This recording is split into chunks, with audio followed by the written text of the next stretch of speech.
So good morning, everyone. My name is Andi Sardina. I've been working as a teaching assistant for the course. Was working before as researcher for a company in Cuba. I'm from Cuba that was mainly doing machine learning, specifically text mining. So I was working for researching for new ways of doing document representation, specifically for representing multilingual documents.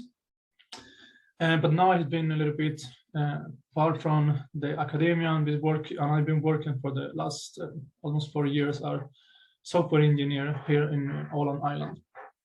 So today we will talking about natural language processing, and the goal here is just give you the basics tool for handle text data. So we will focus in representation. So how do you get from text to vectors that then you can use for many of the tasks like classification that you can use on those other models for different libraries like Sekalearn, for example. So we will focus on that because it's a big field and then we cannot cover everything in a section. So let's start by defining what is natural language processing. And it's an area of computer science which deals with methods to analyze, model, and understand human language. NLP, or natural language processing, it combines computational linguistic, which is rule-based modeling of human language with statistical, machine learning, and deep learning models. And this is complex tasks. And these are complex tasks because the human language is filled with ambiguities, like, for example, sarcasms, idioms, metaphors, grammar and usage exception, variation in sentence structure. And for us, it takes years before we can learn all of this and before we are good on recognizing these patterns. But when you are writing a software, you are expected, or the software is expected to work from day zero. So at least if you want to have any useful application. So this is a really difficult task. So then let's see what kind of tasks NLP trying to solve. And we will see just a few of them. For example, speech recognition or a speech to test, and don't confuse this with voice recognition. It's a different task. So here the task is to, from voice, get the text. And this is, for example, what Google use for converting your voice into text when you are, let's say, dictating a short message to a friend in your phone, or when you do a voice search in Google app, so your voice goes to text. And there are many factors that make this task complex and challenging, because different people have different way of speaking, let's say tone, pronunciation, emphasis, and also we have to handle improper use of the language, so that if there are grammatical errors, then the software have to be able to handle that, and also background noise. Another task is part of speech tagging, and here the goal is to assign to each word a category, a grammatical category. And this is like, for example, application like Grammarly or Microsoft Word, they use to be able to check the grammar in our tests. There are more of it's more than just this, but this is a part of what they use.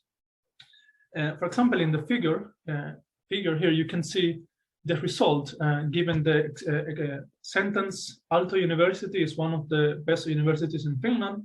You see that each word has been tagged with a specific grammatical category. For example, Aalto University in Finland, they are being tagged as proper noun, singular. But for example, of is a preposition. So then each word will get a category, and you can play with this model.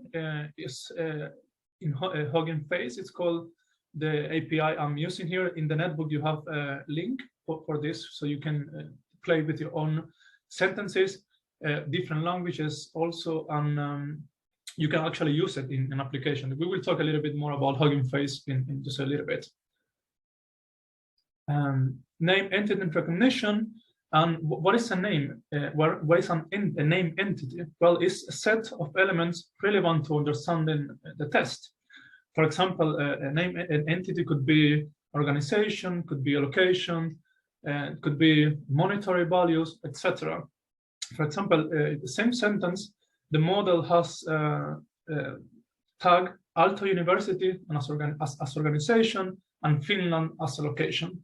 And this is important for some application, especially if you want to do find relationship between these entities. So you have to recognize them first.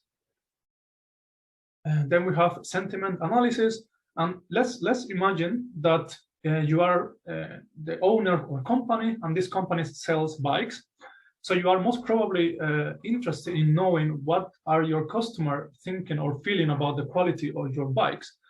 But you maybe want to go further. Maybe you want not only know what your customer feels about the bike as a whole, but you want to know what they think about, let's say, the brakes or the wheels or the crank arm, different parts of the bike.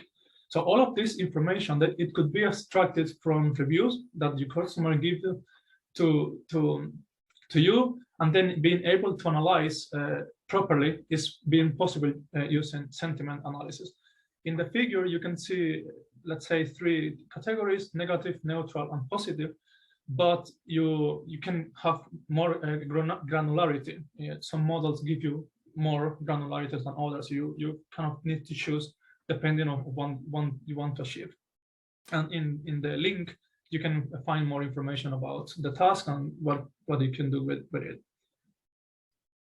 So another task is the natural language generation. And nowadays, chatbots are present in many websites. And for example, when I am from Cuba, so I have to go sometimes to Migri website, and there you will get, I think it's called Cami or Cambi, I don't remember, the chatbots. And basically they are trying to guide you through the website, or they try to answer frequently asked questions.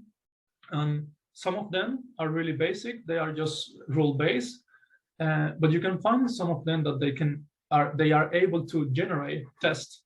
And these ones are called conversational systems.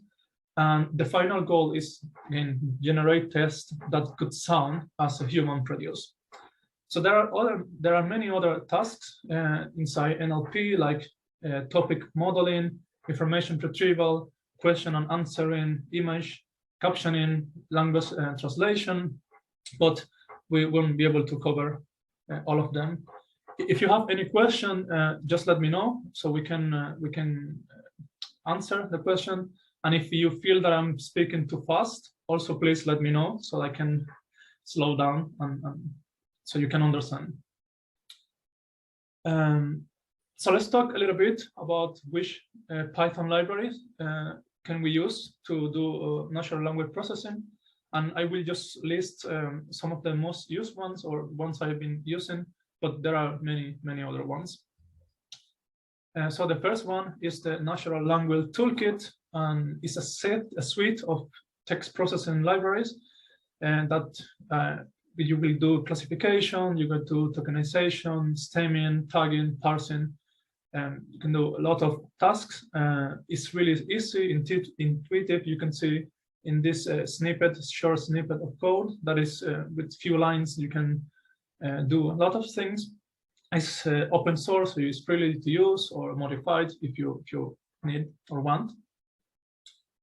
Another library is Spicy, and it's described as production-ready library or training system, and it supports more than 64 languages. So it's not only English, but a lot of other languages, and it integrates with deep learning frameworks like PyTorch, TensorFlow, and other NLTK, so many other frameworks. And this is also open source library. Hensim, and this library is more oriented to topic modeling, but you can also do other tasks using this one. The Hugging Face, and the Hugging Face is more more than a library, it's like a community. So they want to, or their goal is to democratize NLP. So you can find a lot of data sets, you can find a lot of models, you can find tokenizers, transformers there, and then you can do a lot of tasks with this one. In the figure, you can see how this is a pipeline for doing sentiment analysis. So with this 4 line of code, you will have state-of-the-art results for sentiment analysis. But one thing that I would like to point out is that you shouldn't use this as a black box, even though it's really easy, but there are a lot of things going on under the hood. And I will encourage you to at least try to understand the basics of the models that you are using when you do this type of use this type of models. So finally, we'll talk a little bit about Keras, but we have been using Keras so far. So it allows you to design and train artificial neural networks, and it's basically a wrapper on top of all other frameworks like TensorFlow, Theano, and NLTK. And here you can see an example of how you can use Keras, but we will talk a little bit more about it in later. So questions so far? Okay, so let's start talking about text representation, and we'll spend a little time or big time in text processing, because it's an important task you need to do to have before you represent your documents or your text data. And here I will give you a list of tasks, kind of in order, but the order is not strict, and you don't have to do all the tasks all the time. So the tasks depend on the type of data you have. So it depends on from where you have your collection. So you usually what you do is that you do a small exploratory analysis on your data to see how it looks, to see how the vocabulary looks. If you have weird symbols in the notebook, you will see how we will do it and how you can have really messy text data. So you need to do some cleaning, and this is the steps that you do to get that data clean. So the first one is remove HTML tags, and this is common nowadays because sometimes you do web scraping. So you basically go to, let's say that you go to ILE, and then you start scraping, or you start to downloading all the news from there, and then you try to classify those new topics. But before doing that, then you have to extract the text from the HTML. So this is what this task about. So we have convert accent character to ASCII character. We expand contractions, and this means that, for example, the word don't will be expanded to do and not. So this is what it's about. We have removed special characters because they don't give anything. They don't have any relevance for the tasks we want to achieve. So we can just remove them.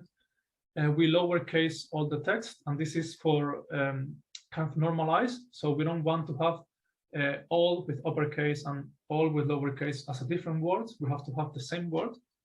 So that's why we lowercase the text. We convert the words, numbers, so number words to numeric form. So if we have, I don't know, 20 as a word, then we put it as 20. And then we perform tokenization. And let's talk a little bit more about what is tokenization. And basically, tokenization is split the text into tokens, into chunks. So, and what is important to understand here is that a token is not always a word. So as we saw, a token could be number, could be an acronym, could be a word root, could be n words together. So it's not always a word because it depends on your task. So it depends on the task you are trying to solve, what you assume as a token. So this is important to understand. But for our purposes, for this section and for the notebooks, we can use token and word interchangeably. So a token will be a word for us. Another thing is that tokenization is not as trivial as just splitting the text using white spaces, because let's see, for example, in this figure, we have the sentence, All happy families are alike. Each unhappy family is unhappy in its own way. And we have exclamation marks, we have hash emoticons, we have hashtag Leos Tolstoy. So if we just split the test using white spaces, we will have the semicolon, for example, next to alike, or we will have the exclamation marks next to way, and we don't want that. So we want wait as a word, and then the tokenizer has to be able to do that. So it's not as trivial as doing that. And also, for example, for languages like Chinese, you cannot even just split by white space, because it's not even possible. But all the libraries that we talk about, they have tokenizers, so you can perform these tasks easily, and they are really, really good. So as you can see, the result here is really, really good using a Spicer. So after we tokenize, so we have now document split in words. We have removed the numbers. We have removed the punctuations, so like punctuation marks. So the next step is to remove stop words. And what are stop words? Well, these are set of words that they are really, really frequent, and they are frequent not only inside the document, but in the whole collection and the whole corpus. So corpus is a set of documents.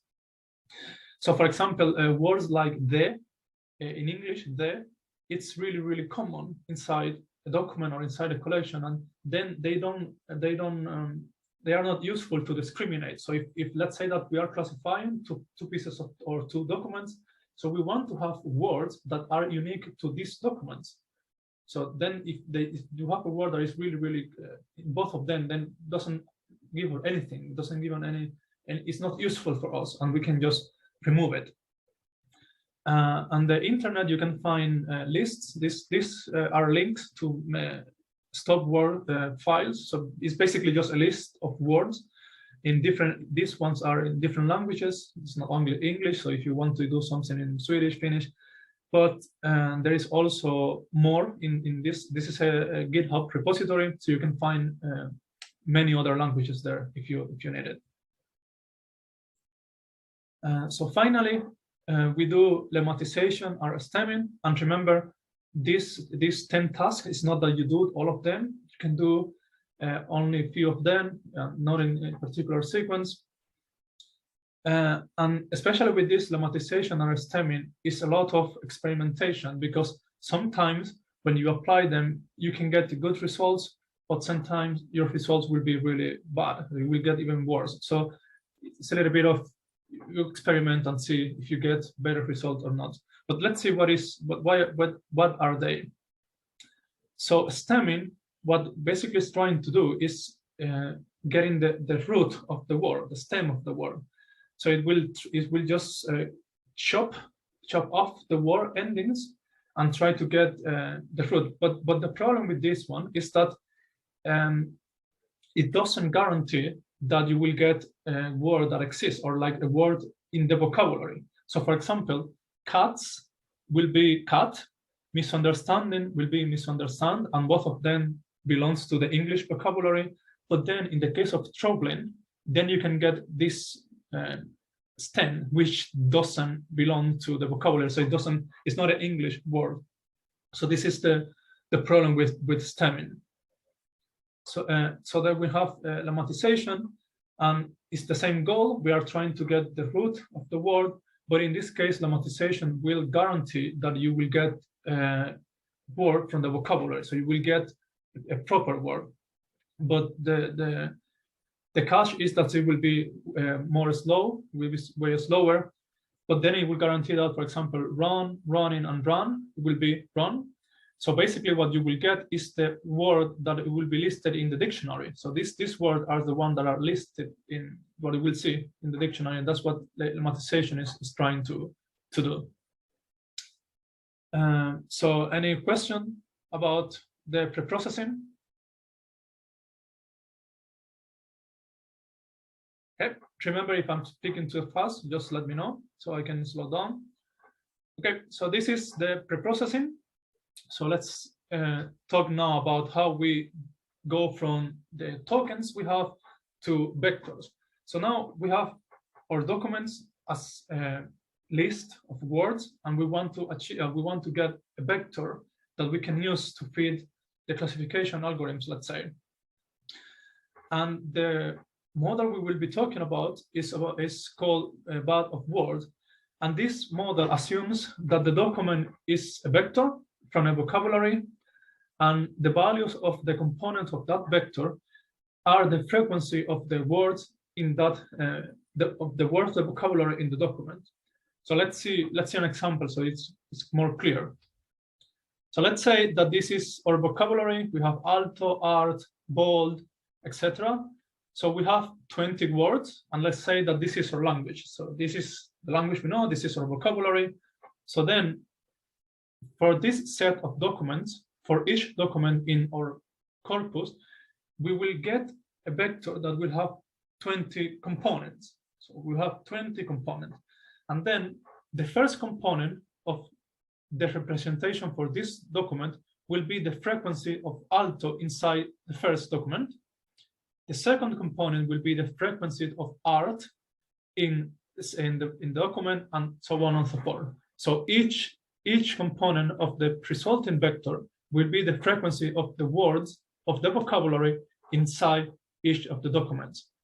So given this, we will get a matrix in this way, where this is the first document, this is the second document, and each of the component is the frequency of the words in the document. So then we will get a sparse vector, and that means that most of the components are 0. And in this example, because it's a small sample, we don't notice the effect too much. But if you have, let's say, a vocabulary of 10,000 words, and then you will see that most of the components will be 0. So this is a problem that we have. Is this clear? Do you understand how we get from the document to the vector to the matrix that we can use to do classification? That this matrix then we can feed to logistic regression, for example. Is it clear? Okay. So how we implement this? When this is using scikit-learn, and scikit-learn provide this class that's called count vectorizer, so that you can specify the set of stop work. In this case, because my documents are in English, I specify English, and then the max feature is the length of the vocabulary, so the length of the vector that will represent the documents. So in this case, I'm saying, okay, I want you to represent each document with a vector of 1,000 components. So then the count vectorizer will extract the vocabulary. It will extract 1,000 words from the document, from the set of documents, and then it will do the representation we saw before. This model is really is fast, but it has many problems. One of them is that the meaning and the structure of the document cannot be represented or cannot be expressed. So each word is independent of the other word sequences, or any other type of relationship cannot be expressed. And we know that the words, the meaning of a word is dependent of its context. So the context of, sometimes there are words that have done more than a meaning, and depending on where it's used, then you know what is the meaning of the word in that context. And this we cannot express using bag of words, or we cannot capture this using bag of words. And another problem is that if you have two documents that they are really similar in meaning, but the vocabulary is different, then it's really difficult to calculate the similarity between these two documents. And this is really noticeable when you are classifying, let's say, tweets, because it's really short text, and then you can express the same idea using completely different words because you have synonyms. So capturing this similarity is difficult using this model. for long tests or big documents, it's not a bigger a problem, and that's why it also gives really good results.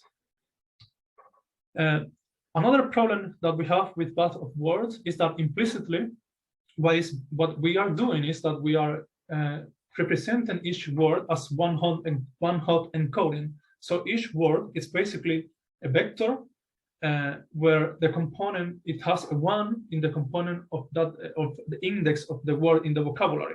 So let's translate that. We saw the vocabulary before, the 20 words we had. So alto is because you order, the vocabulary is sorted alphabetically. So alto will be the first word. So the vector of the word alto will be a vector of 20 components with 1 only in the index 0, which is the index 1, which is the index of alto in the vocabulary. Similarly, university, which is the last word, it has the index 20. It will be represented by a vector which has only 1 in the 20 position. So implicitly, this is what the path of word is doing. And when we represent the document, we are just basically summing up these vectors. So we see alto, we have the vector, we sum it, we see art, and we sum it. So we are accumulating basically these vectors. And as you can see, these vectors, they are orthogonal. So there is no natural notion of similarity between them. So you cannot easily define similarity between words, even if they belong to the same category, or even if they are synonyms. It's not easy to get that from these vectors. So that's why we use artificial neural network, or deep learning is used, because we try to build dense vectors, so vectors that the components are not 0. So we try to build that, and we try to capture the concept of synonyms, antonyms, or words that just belong to the same category, let's say people, animals, places, that they belong to the same thing. And then that's what is the word vectors or word embeddings.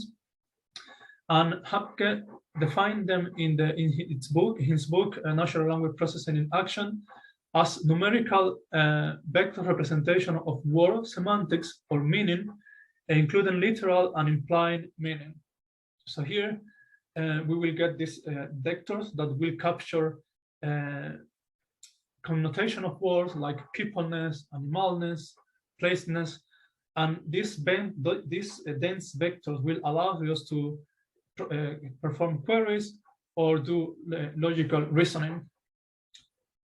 So let's see how they look. Let's see a little bit how we can visualize word embedding.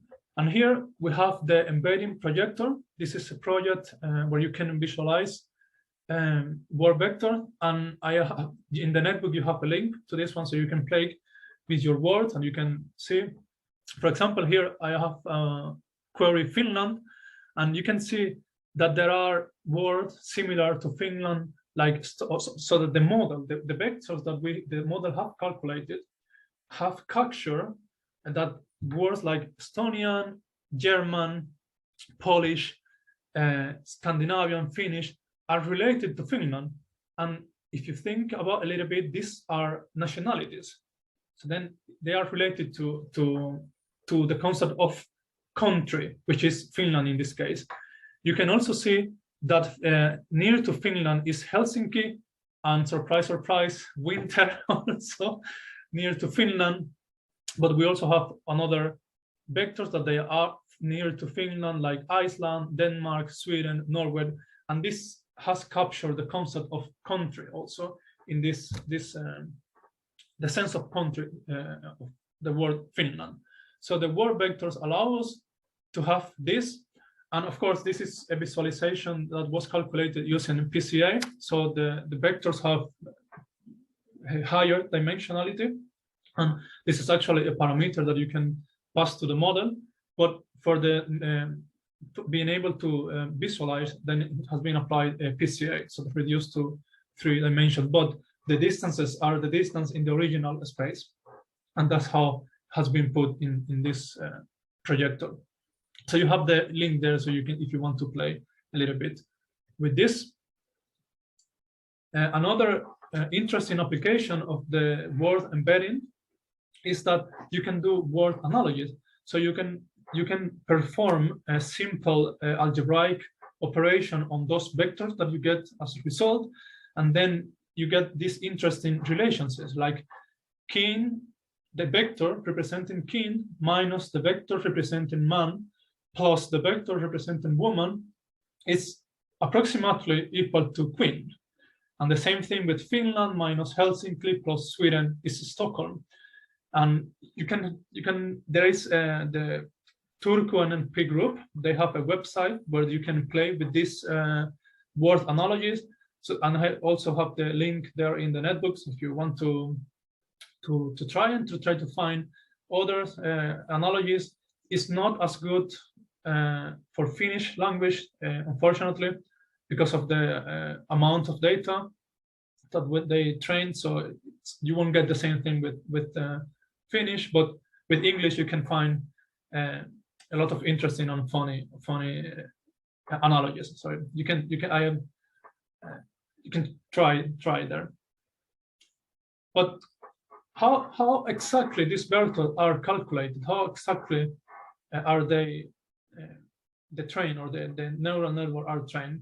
Well, we won't actually cover the whole derivation of the method, but in the netbook you have a link to a conference where it's from Stanford, where you can see the whole explanation, the full derivation. If you are like curious about it, the main idea here is that we want to create a model that can learn high quality vectors, and from a really huge data set. So you have to give them a lot of documents in order to get really meaningful vectors.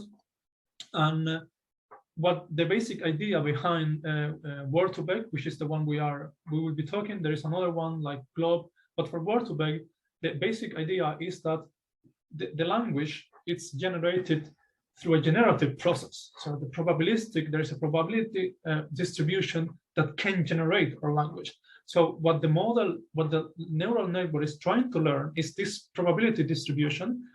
And for example, in the picture here, given the context of the word community, so given this context, so the neural network will see is, a, of, and bold, and given that context, it will try to predict community. So it will try to predict the central word in this window, and this is in a sliding window. So it will move one word at a time, and it will do the same. It will try, given the context, it will try to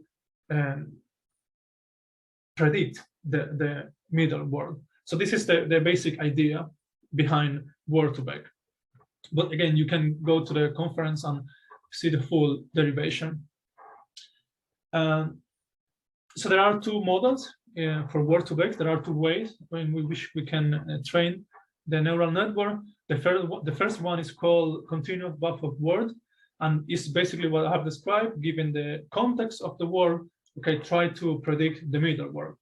The other one is continued skip gram, and this is basically given a word, we want to predict its context. And this is the architecture of the neural network. As you can see, it's really simple. It's only 3 layers, and the final representation of the words, so the word embeddings, will be the weights of this layer. So it will be the matrix that we will learn here in the hidden layer. And again, the skip gram is given the word, you predict the context. The continuous buffer of word, given the context, then you want to predict the middle, the center word. Any questions so far? Okay, so let's see how we can process, or how can we process data, or how can we use this word vector. As I said, we won't train the word vector from scratch because it's really resource intensive. You really need a lot of text, and you need a really powerful computer to get meaningful vectors. So we will be using pre-trained vectors from Google. Google give together with the source code of Word2Vec, they give you pre-trained models, but in the netbook you also have many links to different word embedding from other languages. So you can also try in other languages if you want. So in Keras, well, we have the text vectorization layer, and this text vectorization layer is the one that will allow us to do the pre-processing from the text.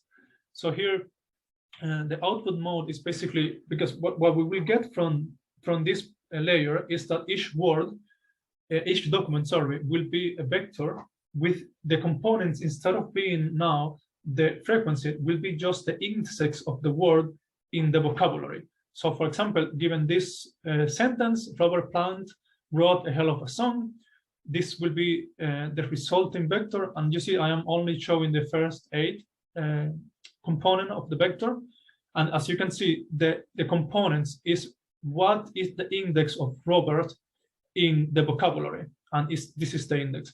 What is the index of plant in the vocabulary? Well, this is the index. And E, for example, is not in the vocabulary, so it has index 1, which is the unknown token.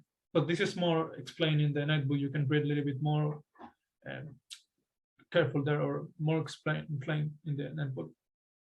But basically, to the text vectorization, you pass that. You pass that you want to lower the case, and you want to just remove all the punctuation, and then you want to have the output here from this will be a vector or a tensor with 500 components. So it will be this vector here that I get, the output is 500 components, which is the number that you pass here.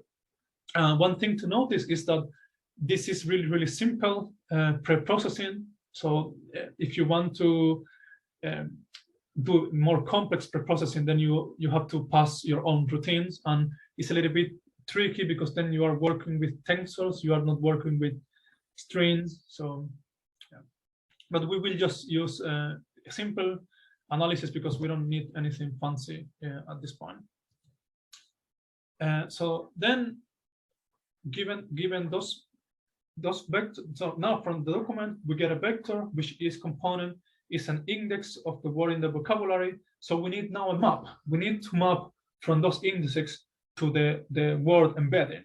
And this is the task of, that's why we build an embedding matrix. So basically this embedding matrix will be an array or a matrix, sorry, that will have as many rows as words in the vocabulary, and each column, or the amount of columns, is the length of this word embedding. So for example, let's say that the Google word embeddings, Word2Vec, they have 300 components. So this matrix will be the amount of words in your vocabulary, and the columns will be 300. So this is what is the matrix. And then this matrix, we pass it as the embedding layer, because this embedding layer is the one that will be in charge of do the actual mapping. So we pass the matrix, and we pass the matrix because we don't want the layer to learn the weights from scratch. So we want to give the layer the matrix that we have already, or that have been already calculated. So that's the job of the embedding layer here. So the embedding layer will basically take those indices and give you the corresponding word embedding. And this is the layer in Keras. And basically the num of tokens is just the amount of word in your vocabulary, the size of your vocabulary. The embedding dimension is the dimension of the embedding, 300 in this case. And this is the embeddings initializer. We are passing the matrix because we don't want, as you can see, we don't want to be trained. We don't want this layer to be trainable. So we are doing transfer learning here in this case.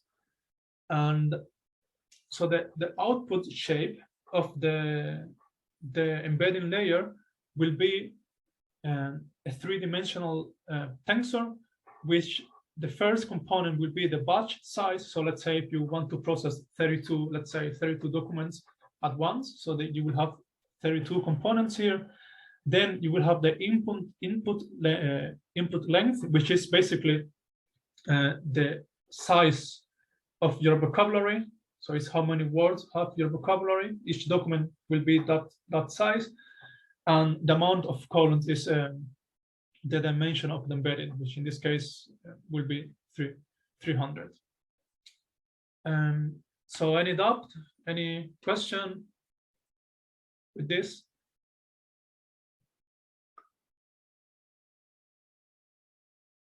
Okay. So we are finished. So I wanted to say that natural language processing is just like a really big field inside computer science, and it's unfortunately not possible to cover everything in one section. And there is an like exciting new area of study using transformer, and where there are models like BERT. Maybe you have heard about GPT-3 and this massive, monstrous model that NVIDIA and Microsoft has released that is even bigger than GPT. And we are getting like really mind-blowing results in many of the NLP tasks. So here we are trying to cover the basics. So how you do preprocessing, how do you represent the text data, what are word embeddings, and how you can use pre-trained word embedding to do your own tasks. But then if you need to do more complex things, then you have to kind of dig a little bit more. I hope that you got some curiosity and you can find more information if you need. So this is all from my side. So if you have any question, please tell me.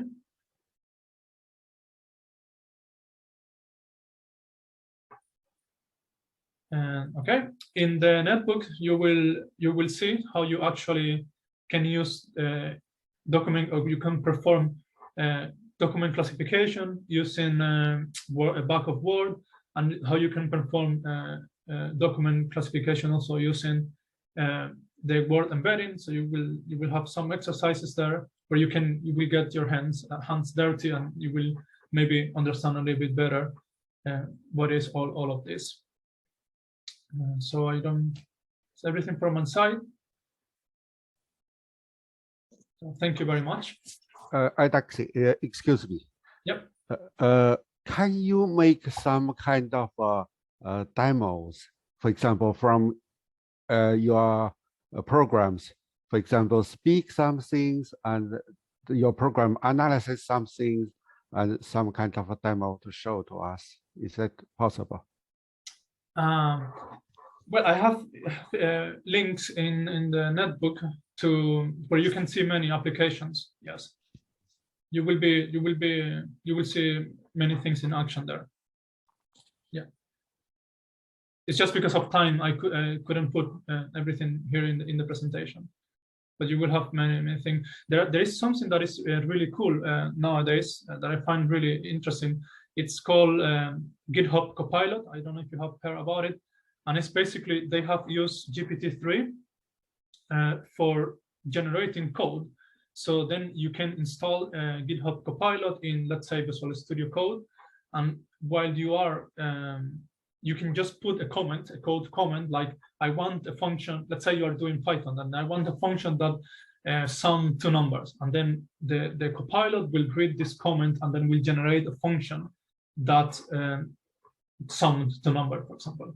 Or then if you are programming, they will autocomplete, but in a meaningful way. Even variables name, functions name, it will do a lot of things. And yeah, I have links for that in the netbook also. I don't know if that answered the question. Thank you.